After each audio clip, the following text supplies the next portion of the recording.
I'm Zach Mako, State Representative for the 183rd, and we're doing a legislative report here in Slatington, a trail town, with the DNL and the Northern Lehigh Recreational Authority here. I have Mike Kukitz, if you want to introduce yourself, the Northern Lehigh Rec Authority, and anything you want to add to that? Sure, yeah. Mike Kukitz, the Executive Director for Northern Lehigh Recreation. We're a somewhat new entity here. We came together between a partnership between the Borough of Walnutport, the Borough of Slatington and Washington Township, and the Department of Conservation and Natural Resources, or DCNR, out of Harrisburg.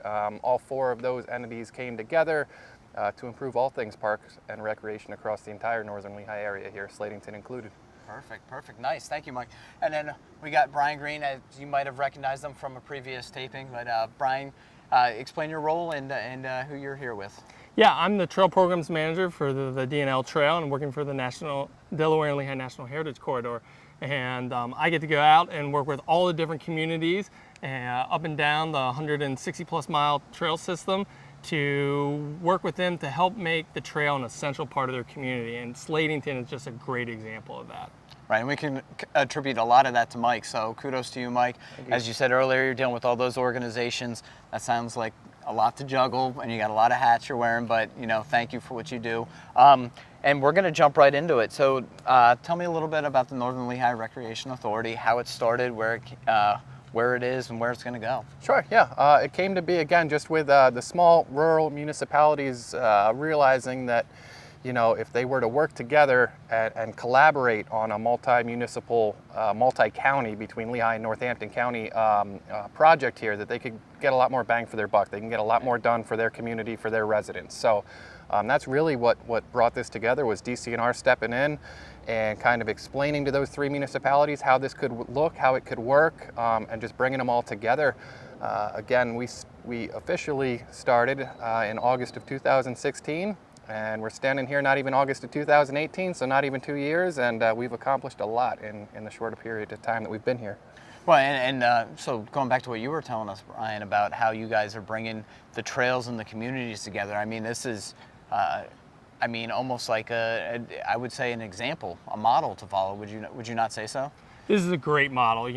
Mike is taking a great lead with the Northern Lehigh Rec Authority and being able to have, Walnutport and Slatington and Lehigh Township, Washington Township, this whole area, looking at it as a unit, because we have the Lehigh River Water Trail, we have the DNL Trail, we have the Slate Heritage, Trail right here. Yeah, right there. And so, looking at these not as separate pieces, but as a collective, saying that the sum is greater than the single entities. So working together. Right. And so, we're really lucky to have these amenities for these communities here, and also for visitors to come and enjoy. Yeah, I think we touched on that too on the last report. You can have locals and anyone can come here. It's free to use. It's beautiful. You got the gap right out the back. Yep. It's beautiful. And so I kind of want to touch on that too. Slatington here, and I guess Walnutport a little bit, but more Slatington, because the trail's located here, is a trail town. So, and having that designated as a trail town, what does that mean, especially with the DNL and everything, where are we going with that? Sure, and the official designation is right around the corner, but we have pretty much crossed all of our T's and dotted all of our I's, so it is literally right around the corner. But yeah, so in becoming a trail town, we are looking to get the tens of thousands of visitors that are using these trails and stopping at our trailhead to not only come here to take advantage of and use this beautiful area, but to also come into town and visit our local shops and our businesses and see the historic values that we have up in town, both Walnutport, Slatington, and or some of these other trails like you just mentioned. The Slate Heritage Trail can take you all the way out through Washington Township, and it's a beautiful 3.5 mile ride that not a lot of people know about, but and working with the DNL and opening up a weekend welcome center here right on the trailhead and starting to inform people about all these other opportunities and making it a true destination. It's really kind of growing legs, and we're starting to see a lot more activity. Right, and the focus is almost like a one-stop shop, like come to Slatington and we're gonna have the food, the recreation, and everything that you're trying to do to have a great day here, all for free. Absolutely. And to bring your family. Brian, did you have anything to add to that? I know we were talking a little bit earlier, not on the tape, but we were talking a little bit about the amount of people that are coming back and forth on the trails. You were just saying that we've had outstanding numbers in this section of the trail alone in the last few months. Can you touch on that just a little bit about how many people are coming back and forth? Yeah, so one of the things that we're really excited about in this section is the local community. So, you know, Slatington, you know, Walnutport, Lehigh County, Northampton County, they've really come to embrace, you know, this section of trail. And this section right here is owned by Lehigh County Parks. Okay. And they do a great job of maintaining it, of, you know, making this a great resource for all these people to come out here. Right, we got people going back and forth right now. And this is one of our most popular sections of trail that you'll see, you know, families going on, kids, and it's always really high in use. And so we wanted to help some of our local communities to quantify this. And so we put in some of these trail counters in here to be able to show, you know, how well loved this section is. Right. And, you know, over the past couple months where this section has been put in, we get an average count of over 315 a day. And so that shows just, you know, that there's a great resource, and that when you invest in your recreation opportunities, that it's going to draw, you know, visitors. It's going to be a great quality of life thing for the local residents, and just really a great asset for the community. Yeah, no, I only hear good things about the trails, and people love the trails. So so let's switch gears a little bit into the next question for you, Mike. Sure. You know, how do you keep it so beautiful? Do you have programs? I understand you have some programs where you work with kids during the summer to come out and work on the trails and then keep this kind of this beautification going. Sure, yeah. We work closely with a lot of different nonprofit groups. We have our annual Earth Day cleanup day where we get all the trails and parks and towns cleaned up. I mean, besides that, it's our weekend welcome center staff. If it's an overcast or slow day, they may even come out and do some of the beautification that you see. And we've been fortunate, you know, over the past year to have some funders even step into place where we were able to create some new beautiful mulch beds, get some new signage put into place. The DNL has stepped up, and again, just realizing how heavily this section is used has provided a lot of good signage for residents to figure out, and tourists and everyone to know where they are and where they can get to. Mike, so to circle back and touch on something that you mentioned a little earlier, what programs and activities do we have right now down here at the trailhead? Sure. We have a lot of programs and activities happening both here on the trailhead and just throughout the community. I mean, we've recently partnered up with the Northern Lehigh School District to offer a summer rec program here for the children, which is something this community hasn't had in a decade. And it's been great to bring it back. We have almost 100 kids enrolled right now. We're at 2 different elementary schools. We have a senior fitness program with just under 100 seniors enrolled in it, which is just an astronomical number for a small rural area like this. But it shows the need for these kinds of programs, you know. And then on top of that, we've had just the programs and events that just make the area a great place to just live and work and play. You know, we've had movies in the parks. We have our food truck festival coming up. Community day in the park, just a time to get out, you know, interact with your friends, neighbors, relatives, make new friends, and just enjoy the outdoors, really. Yeah, and don't forget the gathering too. That's and the coming gathering, up. The gathering's coming up too. Yep. Also, yeah. So like, where are you meeting with these seniors? Where do they go, and how do they find out about this? Sure. Again, if you check our Facebook page or our website, Northern Lehigh Rec, you'll find out about all this information. The area currently does not have a lot of extra gym space up at the school or a community center, so we're currently holding these classes over at the local fire company across the river here in Walnutport, who has a nice big social hall that we can do all kinds of different programs and activities, from refit to Zumba to yoga to senior stretch and plenty more. Awesome. So switching gears here, going over to you, Brian. What makes Slatington and Walnutport such a great trail town? You know, why should people come here? You know? Yeah, I think there's a couple aspects that make it a really unique trail town. First off is just the amount of trails that we have here. We have the DNL Trail, we have the Slate Heritage Trail, we have the Walnutport Canal Spur Trail. We're 2 miles from the Appalachian Trail. So, you know, there's a lot of trails along with the Lehigh River Water Trail. So not only are there a lot of trails here, but there's a lot of different activities that you can do. Right. If you want to run, hike, bike, fish, paddle, you can come and do it in Slatington or Walnutport. The other thing that makes it a true trail town is that you can both come and play, but then afterwards you can find other activities that you want to do. So if you want to go to a restaurant and eat, you know, go out and visit a unique shop like Boyer's Hardware, you know, right here, right adjacent to the trail. So you can make it a full day outing. come here, have fun, get a nice meal to eat, go do a little shopping, and really have that full package. And so it's a great thing, and that's why we're seeing people who come to this trailhead, at the Welcome Center. They come, we hear people coming from Philadelphia, people coming from the New York area, New Jersey.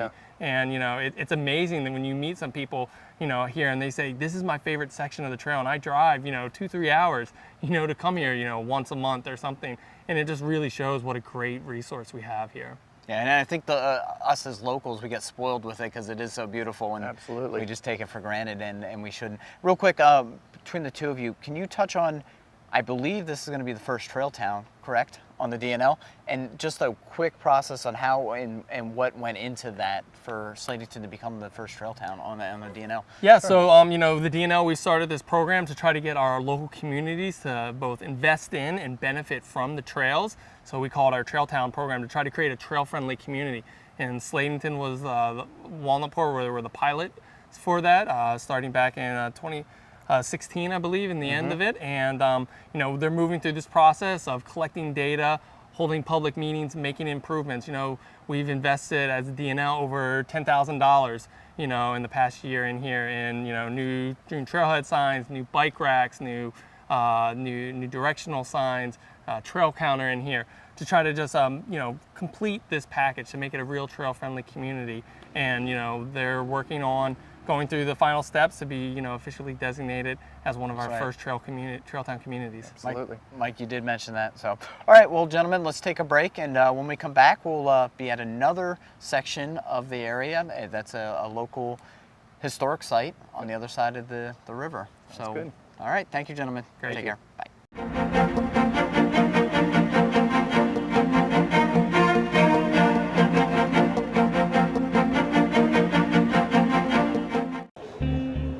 Did you know that the Pennsylvania Farm Show's history goes all the way back to 1851? Originally organized as a state fair by the Pennsylvania Agricultural Society, it was discontinued in 1899. It wasn't until 1916 that Charles Patton, the Pennsylvania Secretary of Agriculture, worked with others to develop a new agricultural fair which debuted in January 1917. It was in 1925 that the roots were laid for the farm show that we know today. The show had grown so large that 40,000 attendees were traveling to various sites all around Harrisburg. During this year, the Pennsylvania State Department of Agriculture took control of the event, and the legislature had decided to appropriate money that gave birth to the farm show complex. Finally, in 1931, the main exhibition building opened and welcomed 150,000 visitors to the show that year. Over the years, the farm show has continued to grow. Various events showcasing animals, products, and skills were added to the event. The farm show complex has also continued to grow, with more buildings and arenas being added over the years. The count stands at 24 acres inside 11 buildings and 3 arenas.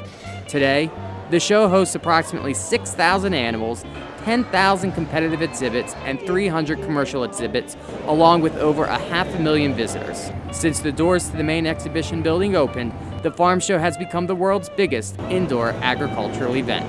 Now you know.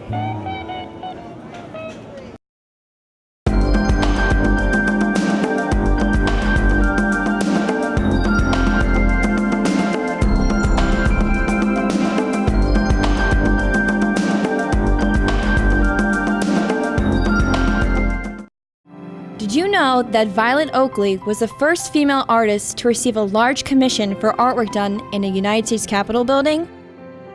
In 1902, Joseph Houston, designer and architect for the 3rd Harrisburg Capitol building, commissioned Violet Oakley to paint murals for the governor's reception room. He believed that Oakley's contribution would add interest to the building and act as an encouragement of women of the state. Prior to beginning her work for the Capitol, Oakley set out to England to conduct research for her murals. Upon return, she decided to center her artwork on William Penn and the founding of Pennsylvania. Oakley made sure that Penn's ideals of justice and peace could be seen throughout her work. In 1906, she completed 13 murals titled The Founding of the State of Liberty Spiritual, and was placed in sequential order around the governor's reception room. These murals were some of the first to be installed in the Capitol. When Edwin Austin Abbey, another artist for the Capitol, died in 1911, Oakley was offered another opportunity to create murals for the unfinished Senate and Supreme Court chambers. Her work on the Senate murals, including International Understanding, was completed by 1919. Oakley then completed the Supreme Court murals, including the Divine Law, by 1927. Oakley is said to be the principal artist for the Capitol, with a total of 43 murals on display. She remains one of the greatest muralists in the United States. Now you know. Hello, and we're back again after our short little break.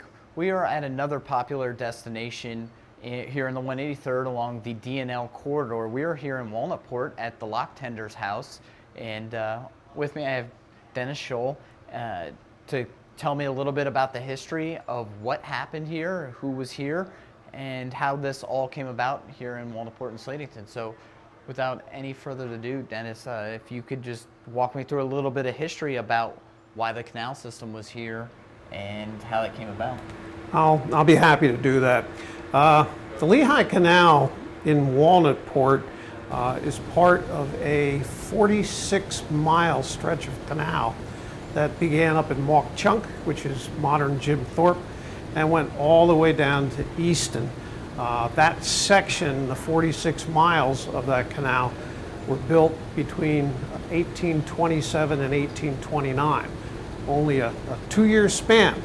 That included digging out the 46 miles, putting dams on the Lehigh River, which would feed water into the canals, and building structures like we are at today, the lock outside and the Locktender's house that we are standing in at the moment. This was all part of the construction to form a transportation system that would transport anthracite coal from the Mauch Chunk area down into the Lehigh Valley and eventually further down into the Philadelphia market. Anthracite coal at that time was an accepted fuel. People finally learned how to ignite it and keep it burning, and they found that it performed better than wood or charcoal, and it became America's fuel of choice. Getting it out of the mountains was a little bit tricky. The canal was preceded by another transportation system called the Bear Trap Dam System, which lasted about 9 years. And then they built a canal, which was first between Mauch Chunk and Easton, as I said, and then the situation became so prosperous and so profitable that they added 35 miles from Jim Thorpe up to Whitehaven. And they started bringing down more commodities from that part of the region, lumber and other things, to not only build more canal portions, but also to build the competing railroads, which came about in the mid-1850s. So this is a very historic area, the borough of Walnutport, and the community should get a lot of credit for keeping this Locktender's house, maintaining it the way it is. It's really the most beautiful Locktender's house you're going to find. Now, you were mentioning there was a predecessor to the canal system, the Bear Claw, I believe. The Bear Trap. The Bear Trap. There it is. Trap. Thank you, sir.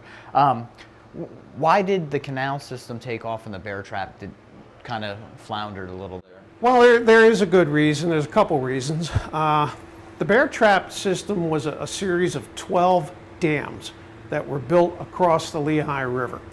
There was an opening in the middle of each of those dams where a sluice gate was installed that could be raised or lowered. When it was raised, the Lehigh River formed an artificial lake behind each of those 12 dams. When coal arcs, the boats, were bringing the anthracite down, they would line up behind the sluice gate. An operator would open the sluice gate, and that artificial lake would just rush through like a flood, taking all the boats down to the next dam, to the next dam, until they finally got to the Delaware River, where they could free float to Philadelphia.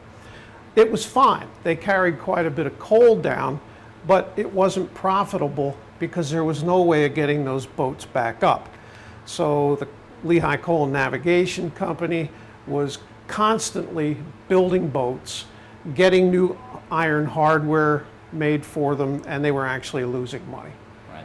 And the hills around Jim Thorpe were losing a lot of trees. So In 1827, they contracted the engineer of the Erie Canal and brought him down, and the Lehigh River was surveyed. And to make a long story short, the canal came in a short 2 years later and improved transportation. We no longer had a one-way system down the river. Now you had a two-way travel system alongside the river. So that's the beauty of the canal and the locks. Now they could reuse the boats and go back and forth up and down the canal system and have a better investment, I guess, on their boat purchase. Yes, exactly. And the locks were placed where there was a geographical gradation in the topography. Wherever the topography went downhill and you could see it out in the river where there was a rapids, they obviously needed a way to step these boats down through a canal. So locks were put in. And the locks were basically water elevators. They could enter and go down to Easton here from Walnutport, or they could come up from Easton and be lifted up and head up more toward Marchunk, and eventually Whitehaven.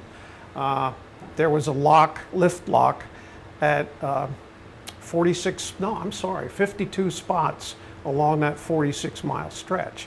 And at every one of those lift locks, there was a locktender's house, which was occupied by a family employed by the canal company, and it was their responsibility to open and close the gates and allow the boats to get in and out and make their way to different portions of the canal. Yeah, I think that the pictures here and the memorabilia in this house is absolutely amazing and wonderful, wonderful that it was able to be kept and preserved as well as it has been. And I think that anyone that should come down, anyone that can, should come down and view this and check it out. Now, I noticed you have a book in your hand. I do. Tales of the Towpath. Can you tell us a little bit about that? And well, I could tell you a lot about it. We'll keep it to a little. Tales of the Towpath is an elementary level storybook that was written for fourth grade students in the corridor and beyond the corridor, so they could learn about the importance of the canal age and the rise of industry in our country. Fourth graders in Pennsylvania are introduced to the state of Pennsylvania. And the Delaware and Lehigh Heritage Corridor developed this as a way of introducing a localized Pennsylvania history, focusing on the D&L's story, which is the story of transportation of anthracite coal to the markets. And that's what Tales of the Towpath does. We went public with this in 2009 after 2 years of piloting it, and we started with 5 elementary schools in 5 different public school districts, and today we have a total of 76 schools involved with this curriculum in 20 public school districts, as well as a couple of charter schools and parochial schools in the region. We have some New Jersey schools enrolled, and the Marple Newtown district down in Montgomery County is also enrolled. So the book has been a success then? The book has been a success. Good. And so I was going to ask you about what's the feedback and you know, what do the kids think about reading the book? But if it's spreading, you know, so quickly, I guess it has been. Now, and when did you say you introduced this? This went public. We offered it for public consumption, if you will, in 2009. And funding for the program, which includes traveling trunks full of artifacts from the mid-1800s that are canal-oriented, curriculum materials for the teachers, the storybooks, teacher training, that all came out of grant money. So schools did not have to purchase this. We offered it to them at no charge. Northern Lehigh came in very early, and they're still involved in the program.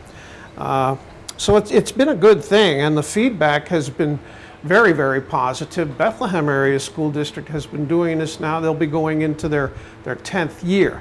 And that's very unusual for a school district to keep a social studies curriculum for a decade. For that long? They usually change.